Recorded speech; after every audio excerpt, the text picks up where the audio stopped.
Друзья, всем общий привет! Всем привет! Вы на канале Big Trip Vlog. А мы продолжаем наше путешествие по Перу. Сегодня мы находимся в небольшом городке Наска, где осуществим головокружительный полет.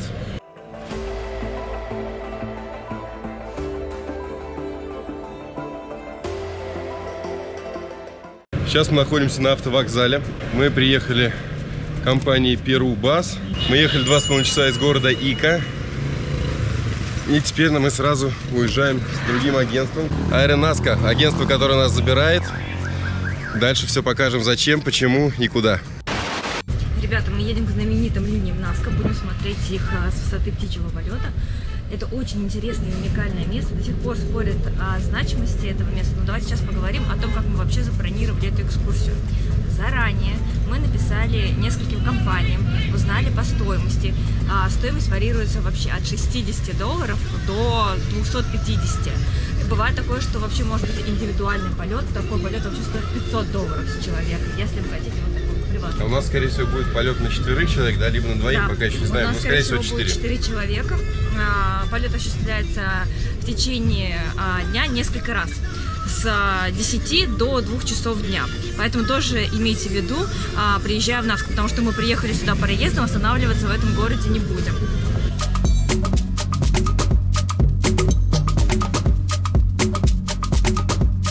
Как вы поняли, мы еще с вещами, потому что передвигаемся из города в город. Сейчас мы ехали минут 15, наверное, и уже находимся на территории аэропорта. Все, выгружаем наши вещи. Сейчас мы их куда-то сдадим в багаж на хранение, а потом уже будет какой-то инструктаж. Сейчас мы уже находимся в офисе. Нам сказали, что нужно обязательно пройти процедуру взвешивания. Ну, давайте посмотрим. 100 килограмм. Вот так. Помимо процедуры взвешивания, также мы сейчас оплачиваем наш полет. Это $60 с человека. Плюс процент за снятие с карты. То есть мы оплачиваем по карте, поэтому плюс 5%. В любом случае это выгоднее, чем снимать где-то наличные. Особенно если у вас их нет, они на карте, да? Поэтому здесь находится такой небольшой зал ожидания. Я уж не знаю, здесь люди все ждут именно своего полета, как и мы. Либо здесь с этого аэропорта летят самолеты куда-то в другие города.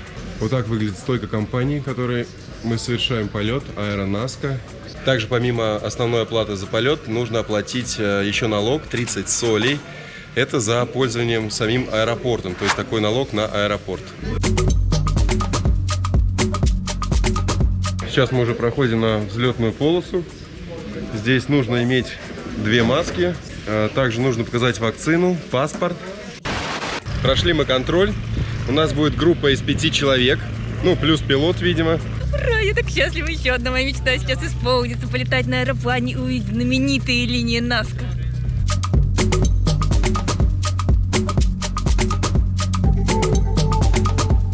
Мне уже выделили место.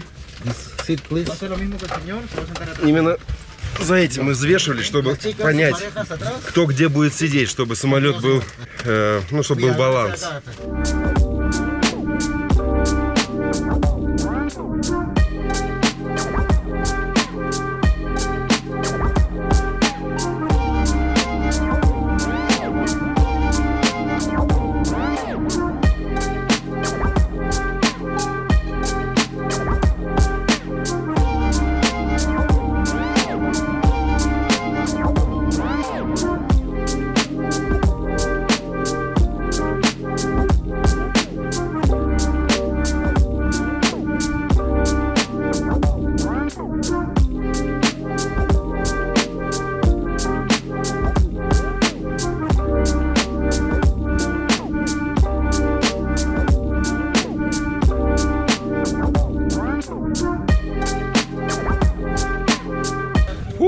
Ну что, друзья, первое впечатление. Пока вся наша команда выбирается из аэроплана или самолета. В общем, не знаю, как правильно называется этот маленький самолет. Параплан, аэроплан. Ну, классно, классно. Во-первых, надо сказать, что совершенно не страшно. если кто-то боится. То есть это полет похож на, знаете, как вот на канатной дороге передвигаешься, когда вот над какой-то пропастью. То есть совершенно не страшно и просто наслаждаешься красивыми видами. Расскажи. На мокром месте, потому что наконец-таки исполнилась моя мечта. Я об этом вообще мечтала 7 лет. И 7 лет я смотрела документальные фильмы про эти линии Назка. Их на самом деле около 30 рисунков. И самое интересное, что большинство из них это животные, потому что был именно культ животных. И всего лишь один рисунок был астронавтов. Нам вот раздали такие... маршрут. Да. Это был наш маршрут. Там нарисованы, там показаны рисунки, через которые мы пролетали. Например, вот этот вот кондор, это одна из самых больших таких фигур рисунков. Ее протяженность 8 километров, представляете? Также нам запомнилось и манки, астронавт был, да. Потом спайдер. Дерево было красивое также, и колибри тоже была красивая птичка. Надеюсь, вам на видео удалось увидеть хоть какие-то из этих рисунков, какие-то изображения, потому что мы наслаждались. Пилот, получается, показывал сначала с одной стороны, потом мы облетали, показывали с другой стороны, то есть всем было видно, тем, кто сидел справа и слева. Вы увидели? Если ты покажешь туда, ты увидел. Да, у всех спрашивал, очень внимательное отношение, то есть два пилота, один только, скажем так, крутит баранку, а второй еще все рассказывает, да, а потом еще и помогает основному пилоту. А еще что удобно, друзья, мы сейчас из аэропорта поедем опять с компанией Аэронаска. Они нас отвезут до вокзала, потому что нам в следующий город ехать, нужно покупать билет, поэтому трансфер и до аэропорта, и с аэропорта. Все это входит в стоимость тура. Только что мы были на автобусном вокзале, купили билеты до Арекипи, куда мы направляемся дальше. А сейчас мы поедем к еще одной точке, это Акведук. Да, это как колодец какой-то древний, Акведук де Кантайок называется. Он включает в себя 3 каких-то интересных места, но мы все увидим своими глазами. В общем, нашли автомобиль, поедем за 50 солей во все 3 точки. Ну, возможно, это дороговато, но...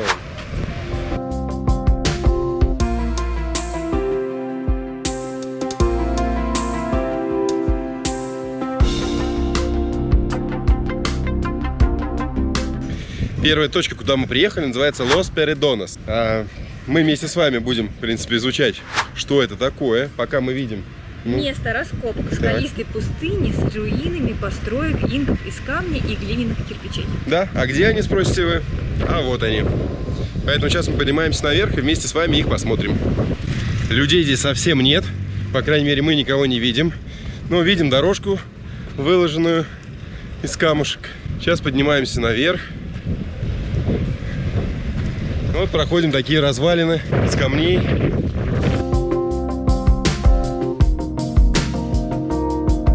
Когда мы поднимаемся и видим табличку «Мирадор», то мы уже понимаем, что впереди нас ждет обзорная площадка. Надо сказать, что поднялись мы не очень высоко, буквально 3-5 минут. Ну и пока вот такой вид. Опять же таки развалины впереди, разрушившиеся здания. Никого из людей нет, что интересно. Можно забраться еще чуть повыше. Ну, здесь уже скорее панорама города.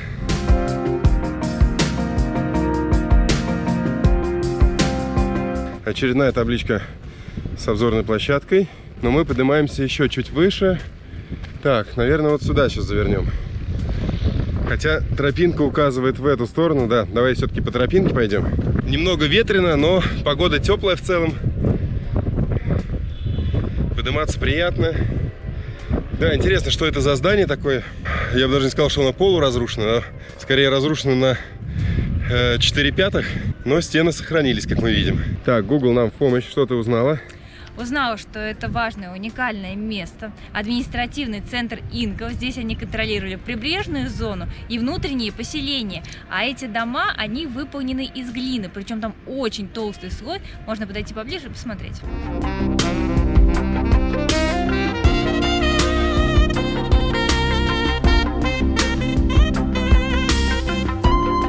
Теперь мы поднялись на самый верх и уже будем спускаться. Вот тропинка ведет с другой стороны. Можно обойти и спуститься опять к началу пути.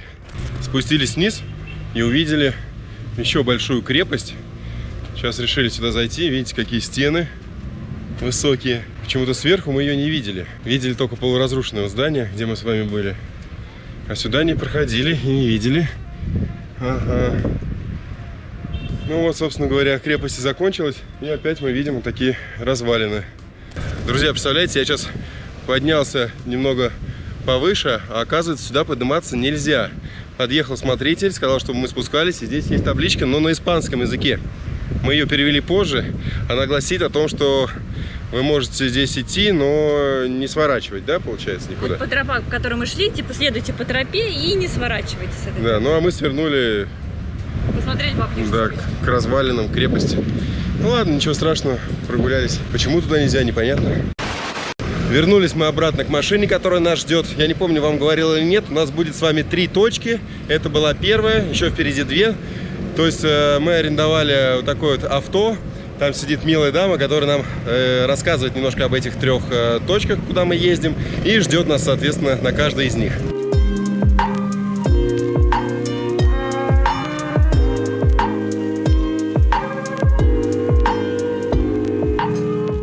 Сейчас мы проехали через пропускной пункт. Здесь нужно вообще нужно оплатить 10 солей с человека, но мы заплатили как один входной билет за двоих. То есть мы заплатили лишь 10 солей. Вот так выглядит входной билетик такой, который нам дали. Уж не знаем точно, почему нам как бы удалось сэкономить. Возможно, потому что сейчас уже время начала 5-го, уже поздно, как бы. Ну, возможно, наш водитель просто как-то договорилась, потому что, видимо, они там знают как-то друг друга. Ну да, но возможно, у нас просто мы не будем здесь, скажем так, надолго останавливаться, а у нас будет такая ускоренная программа, поэтому 10 солей, в общем, заплатили. Вышли мы из машины, у нас опять есть минут 20-25, чтобы здесь прогуляться, все самим осмотреть. И это, получается, главная точка. Здесь находятся эти акведуки. Я вам до этого говорила, что это колодец, но это не совсем так. Это центральная система водоснабжения, которая практически помогала всему региону Ика. Да, вот здесь как раз эти траншеи такие своеобразные и проходят.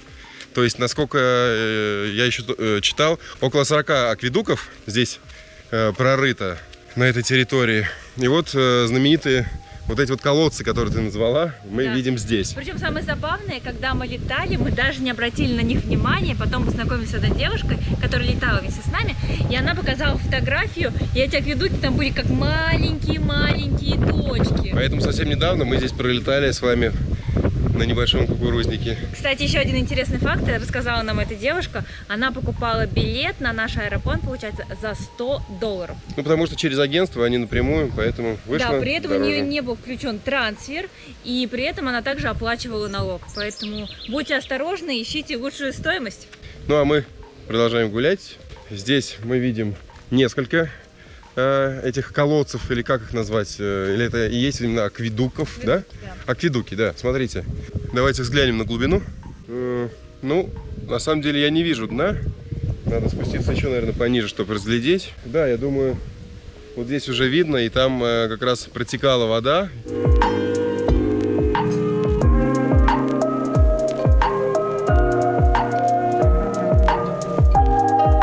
Вода из этих акведуков помогала обеспечивать город Наско водой, также близлежащие поля с картофелем, как мы видим, кукурузой. Поэтому все удобрялось таким способом. Один за одним проходим эти акведуки. Здесь целая тропа, вдоль которой вырыты эти колодцы с водой. И они каждый похож друг на друга, поэтому спускаться, возможно, в каждый смысла нет. Но полюбоваться с высоты весьма любопытно. Также любопытно подойти к кукурузному полю. Здесь, во-первых, есть огромный кактус. Вот такой вот, прям оказались в Мексике с вами. Здесь, конечно же, существует забор из различных веток и деревьев, который пересекать нельзя. Смотрите, видно кукурузу, а там вдали видно холм, на котором изображен рисунок. То есть это такое подобие... Мы его пролетали сегодня, я его видела в конце нашего пути. Обратила внимание, что он похож на кота.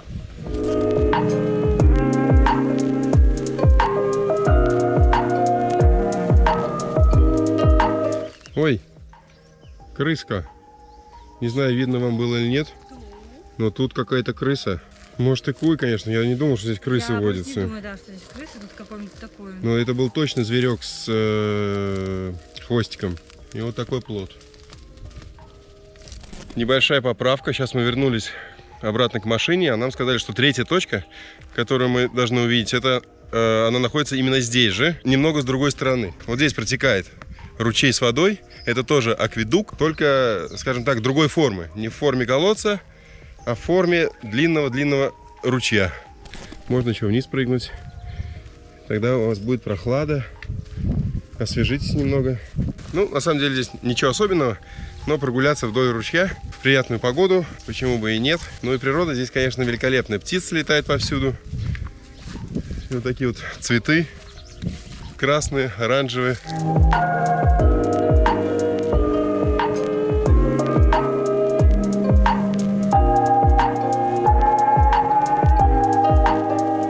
Ну, вот так подходит к концу наш небольшой тур. Пока водитель протирает стекло, мы наслаждаемся видами.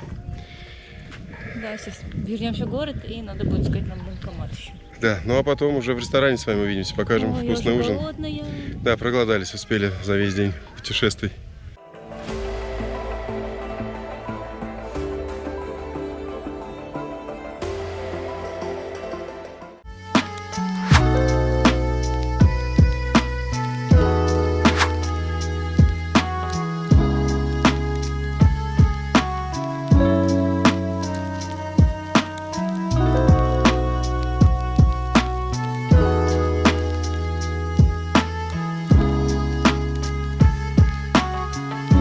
Такой у нас бургер с сосисками, котлетой, ветчиной, луком, сыром и нежная булочка. Подается с картошкой фри. Это мы, ребята, ужинаем с вами в кафе Los Clintos de Cilindro. Вот такое сложное название, но напишем его в описании, если нам понравится здесь еда. Вот. Поэтому, ну, по крайней мере, бургер здесь огромный и должен быть вкусный. Давайте сразу пробовать. Да. И что примечательно, здесь вкусный соус, потому что иногда бургеры не докладывают вкусный соус. А еще обратите внимание, какие здесь скатерти. Они в перуанских мотивах. Место пользуется популярностью, очень много людей уже сидит, ужинает. Это такой, знаете, больше как бы барбекю ресторан. Вообще здесь очень много локальных местечек. Ну, выбрали такой самый приличный, так сказать. Сам город Наска, надо сказать, не особо туристический город. Все сюда приезжают на аэроплан, смотрят достопримечательности и уезжают в другой город, не останавливаются на ночь. Кириллу принесли аппетитные ребрышки. Ну, давайте так, не Кириллу, а нам, потому что один Кирилл здесь точно не справится. Окей. Давайте возьму вилку. Ой, еще и крылья сразу. О, великолепие. Ну что, ребра и крылья. Наше заключительное блюдо, но все мы точно не съедим. Все мы точно не съедим, но надо что-то с этим делать. Давайте начнем с ребер. Очень много соуса. Соус терияки, видимо. Ну, что-то похоже на него, вариация на тему. Мясо вкусное. Я вот недавно снимал, на гриле все делают. Обжаривают на решеточке. Подают с картошкой. Здесь еще салатик. Интересно, здесь вот как будто соус песто. Но на песто не похож. Такой лук с лаймом.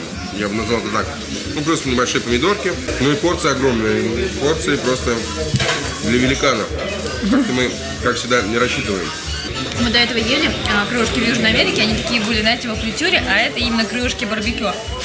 Тоже в соусе терияки, так же, как и ребрышки у Кирилла. И горячая вкусная курица. После ужина мы вышли на улицу.